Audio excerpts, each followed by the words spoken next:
on the programme. We now have some recent news coming in from Europe. The war of words between Russia and Ukraine is deepening over a delayed prisoner exchange in the repatriation of war dead. Russia claims it provided Ukraine with a list of 640 names focusing on the wounded, the seriously ill and the soldiers under 25, and accuses Kyiv of postponing the exchange indefinitely.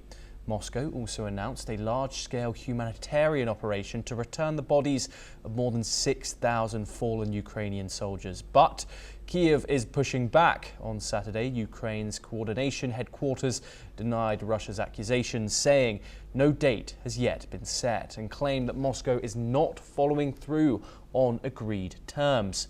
Ukrainian officials accused Russia of dirty games and, quote, manipulations, adding that Moscow is using the issue for political theatre instead of humanitarian purposes. We're now joined by Andrew Latham, who's a professor of international relations at Manchester College and senior fellow. He's located in St. Paul, Minnesota. Thank you very much, Andrew, for joining us on the programme. This is the second prisoner exchange of these direct talks between Russia and Ukraine that was arranged in Istanbul. Andrew, this doesn't look very good for a peace deal, does it? No, there's no peace deal happening here. There's on the margins, there's going to be some prisoner swaps, and apparently that's not going to even happen. But fundamentally, basically, the Russians, Vladimir Putin, there's no incentive structure for any kind of ceasefire. He's winning the war.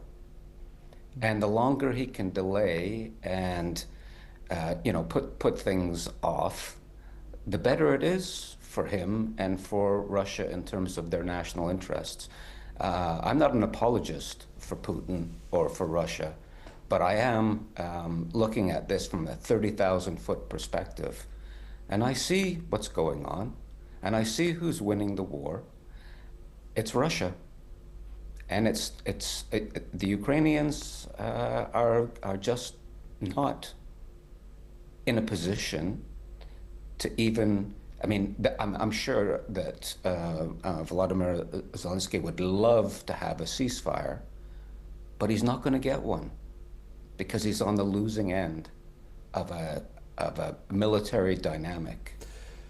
Andrew, yep. Yeah. So Putin has sent delegations to these direct talks in Istanbul and has now said that he seems to be advocating for this prisoner swap to go ahead. Kyiv has said that this isn't true.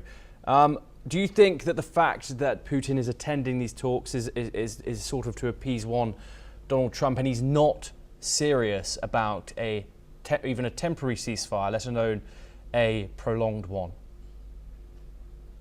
Vladimir Putin is not interested in a temporary ceasefire or a long-term peace agreement at the moment. On the margins, they're going to be talking about prisoner swaps and things like that, and that's wonderful, that's great.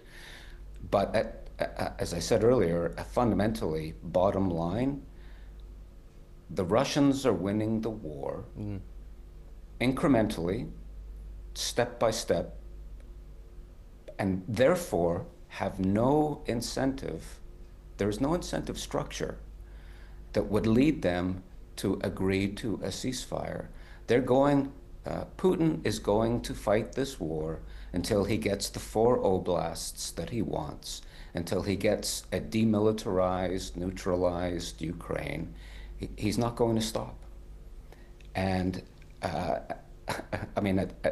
don't know what more to say about that. It's just not going to happen. There's not going to be a ceasefire, and there's certainly not going to be a peace agreement, a durable peace agreement, until he is finished his campaign to accomplish what he perceives to be Russia's national interests.